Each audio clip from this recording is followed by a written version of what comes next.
Dear viewers, আসসালামু আলাইকুম। আশা করি সকলে ভালো আছেন। আজকে আমার বিষয় হচ্ছে যে বাংলাদেশে যে নবম পে স্কেল সরকারি চাকরিজীবীদের জন্য ঘোষণা করা হলো, তো বেসরকারি চাকরিজীবীদের জন্য সরকার আসলে কোনো পদক্ষেপ নেয়নি বা নিচ্ছে না। কোনো পলিটিক্যাল দল এভাবে এই বিষয়গুলো নিয়ে কথা বলছে না এর বিষয়ে। যেমন আমাদের দেশের 70 থেকে 80% লোকজন বেসরকারি চাকরির সাথে জড়িত, অথচ আমাদের দেশের বিভিন্ন ভাবে মানুষ কাজ করে। যেমন কোম্পানি আছে, বেসরকারি প্রতিষ্ঠান আছে, স্বায়ত্তশাসিত প্রতিষ্ঠান আছে।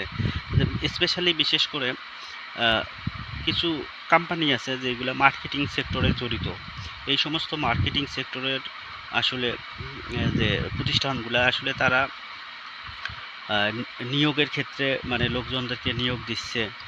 দেওয়ার পরে তাদের কোনো সুনির্দিষ্ট রুলস রেগুলেশন আসলে রাষ্ট্র কর্তৃক যে সমস্ত আছে বা ইন্টারন্যাশনাল আইন মেনে তারা এই সমস্ত সুযোগ সুবিধা তাদের এমপ্লয়িকে দিবে, এইরকম কোনো আসলে সিস্টেম আমরা বাংলাদেশে দেখি না।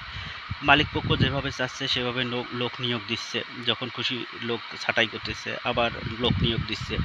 এই যে মনে করেন মার্কেটিং সেক্টরগুলোতে তাদের কাজের কোনো নির্দিষ্ট কর্মঘণ্টা নাই, কতক্ষণ ডিউটি করবে, কোন দিন ছুটি আছে বা সপ্তাহে কতদিন ছুটি। হাতে গোনা দুই একটা কোম্পানি সপ্তাহে হয়তো মাসে 4 দিন ছুটির ব্যবস্থা করছে। তারপরে এটা পর্যাপ্ত না।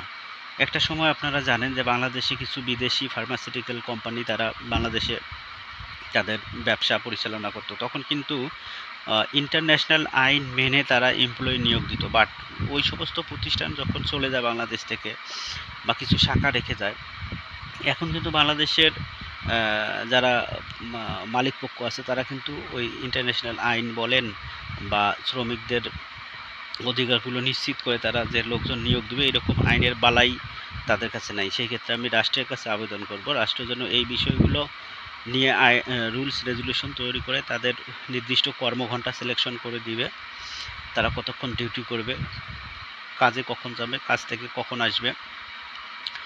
এই সমস্ত রুলস রেজুলেশন আসলে রাষ্ট্র থেকে প্রত্যেকটা কোম্পানিকে দেওয়ার দরকার এবং তাদেরকে ইন্টারন্যাশনাল আইন মানতে বাধ্য করতে হবে, অথবা আমাদের বাংলাদেশে যে সমস্ত আইন আছে সেগুলো পুঙ্খানুপুঙ্খে মানতে তাদেরকে বাধ্য করতে হবে। সকলকে ধন্যবাদ।